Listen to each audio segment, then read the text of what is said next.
Well, this is just about my favourite dessert. It's rich and lovely, and I would like to introduce Louise. This is my granddaughter, and she's a very good cook. She's a cordon bleu cook.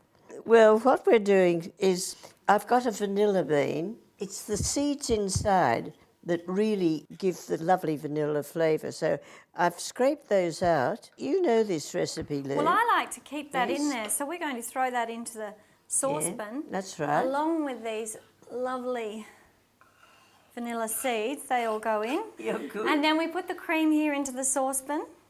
That's and right. what we're going to do is put this on the stove top until it reaches scalding point, which is just below boiling point. Let's start on these eggs. Yeah. And what we do is we've already separated those egg yolks out. We've got the 4 egg yolks, and then we add the sugar in. This is caster sugar. Oh, you're doing everything right. But you always pick me up on my whisking. I think you are the better whisker out of the two of us. You've got the better wrist, I think, Grandma. Yes, it's all you in the should wrist, use your isn't it? flexible wrist. So what we want this is till it's getting a bit fluffy like that. That's looking good. Do you want to tip in that corn flour for me? That's right.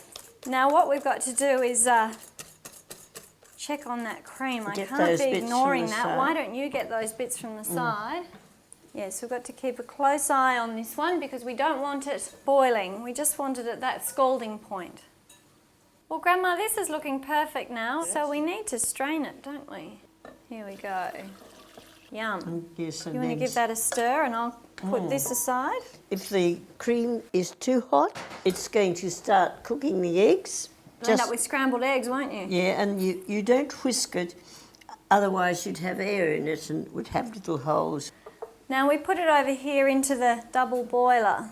But the great thing about the St George stovetop, as you know, is that because it's so nice and gentle, if you didn't have a double boiler set up, you could just put it in a saucepan on a nice gentle heat. Does the same job. It's marvellous. You can really rely on the controls.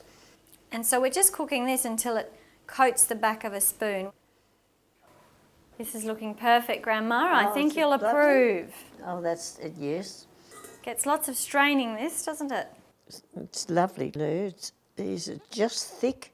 Then what I'm going to do is to put some hot water.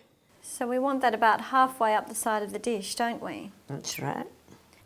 All right, into the oven we go with this.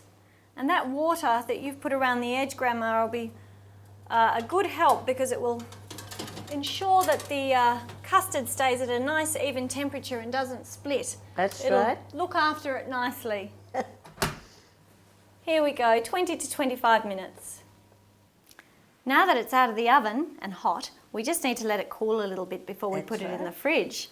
Well, now for the important bit, the light sprinkling of caster sugar that's ultimately going to go to a lovely toffee.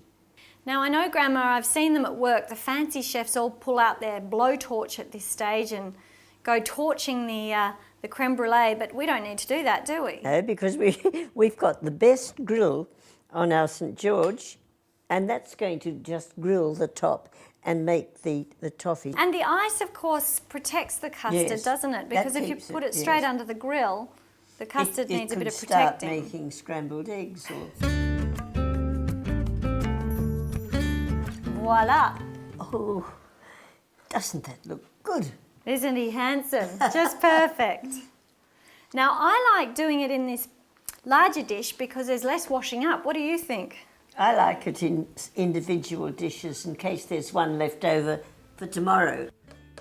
That's the sound you like. That's crisp, lovely toffee, and it's gorgeous.